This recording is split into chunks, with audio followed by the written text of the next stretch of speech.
Muli sa inyong lahat, welcome back po sa aking channel. At ngayon naman po, ang gusto kong i-share sa inyo ay kung paano kumuha ng PSA birth certificate online. At bago po yun, kung kayo ay bago sa aking channel, please consider to subscribe and click the notification bell para mas updated pa po kayo sa susunod nating mga informative videos.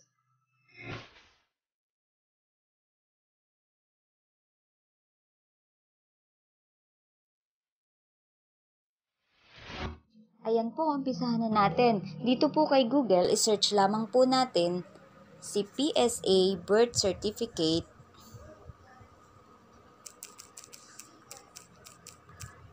Ayan, may lumabas na po, i-click na lang natin. At dito po, meron tayong makikitang dalawang website nila. Isa po si psahelpline.ph at itong sa baba si PSA Servilis. So, para sa akin po, mas gusto kong gamitin si Helpline kasi kung nagmamadali po tayo, dito 3 to 4 working days po ay marireceive na natin ang ating documents kapag within Metro Manila po tayo. At 3 to 8 days naman po kapag outside Metro Manila. Yun nga lang po ang pinagkaiba nila, mas mahal po ng konti si Helpline kesa kay PSA Servilis. Pero ngayon po, ang gagamitin natin ay si Helpline kasi nagmamadali tayo. I-click lang po natin. And then yan, basahin po natin. Ayan po, meron ditong reminder. You must be of legal age to make a PSA online application request. So kung under legal age pa po tayo, hindi pa po tayo pwedeng mag-transact online unless yung guardian po natin ang gagawa. For example, yung mother natin or any member of family. And then order now po. Ayan po, piliin lang natin si birth. And then I accept, I consent, and continue. At dito, mamili lang po tayo kung ano ba yung kinukuha natin, kung for my own birth certificate or for someone else. So, i-click lang po natin tong my own birth certificate and continue. So, ayan po, request for your own birth certificate. Ito yung mga kailangan nating fill upan. Continue lang po. Ayan, step 1 na tayo. Okay, mag-fill up na po tayo. Fill upan lang po natin yung hinihingi nilang information sa atin.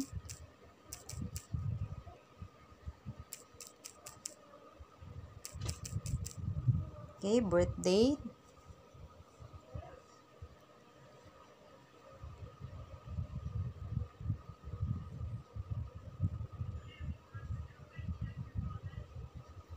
And your government issue ID type. Kung ano po yung gagamitin nating ID kapag na-receive natin yung documents, yun din po yung ilalagay natin dito. So, ilalagay ko dito IC. Nasaan si SSS? Ito. Ayan, and then continue po. Okay, nandito na tayo sa number 3. Okay, sabi po dito, sure natin na yung spelling ng pangalan natin ay tama. I-check lang natin dito dahil ito na yung mismong mag-a-appear sa ating birth certificate and then continue po kapag tama na. Dito na tayo sa number 3. So, kung wala po tayong father's name, click lang po natin itong taas and then automatic na po siyang mag-ENA lahat. Pero syempre kung meron naman, ilagay po natin.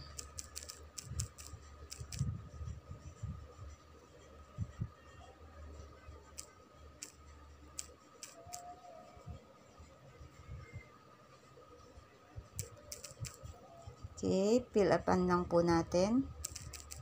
And then, continue after.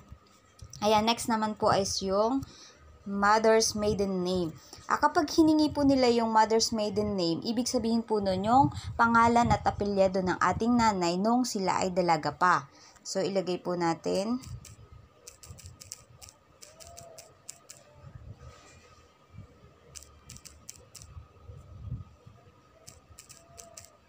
And then next po, kapag okay na. Next naman po is yung birthplace. So, Philippines na pala itong nakalagay. So, province na lang.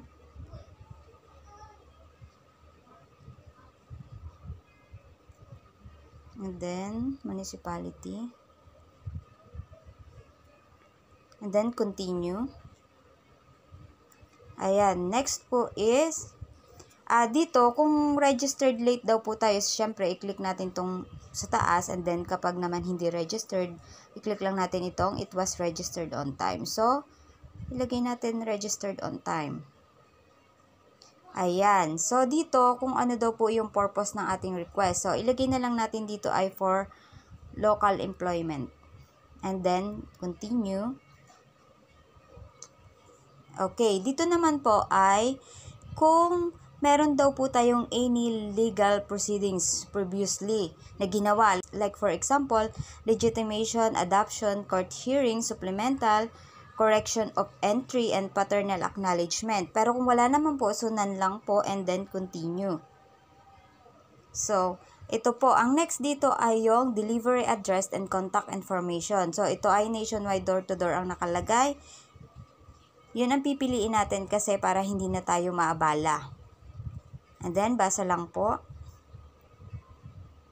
Check po natin yung ating pangalan. And then, ilagay po natin yung address natin dito.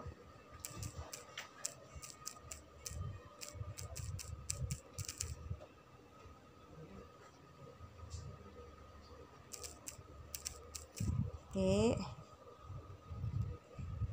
Pilapan lang po natin. And then, municipality.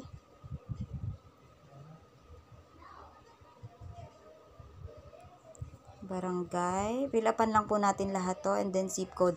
Dito po sa zip code, mas maganda po na i-search muna natin sila bago tayo mag-fill up para alam na po natin yung ilalagay natin. Hindi yung kung kailang nandito na tayo, saka pa lang po tayo maghahagilap. So, and then, mobile number.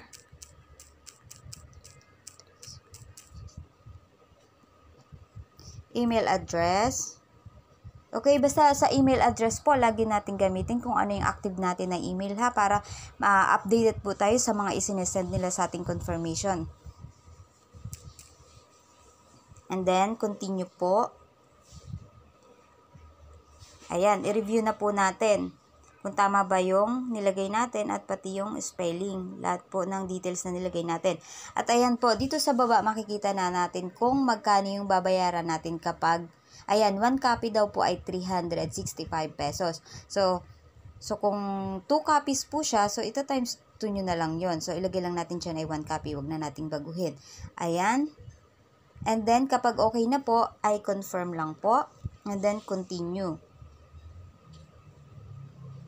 Ayan po, dito na tayo sa payment. So, katulad nga po ng tutorial natin, puro online po ang gagawin natin transaction dito. So, gagamitin natin dito ay GCash. And, screenshot lang po pala natin itong birth certificate reference number. So, i-click natin itong GCash. Ayan po, pay using GCash.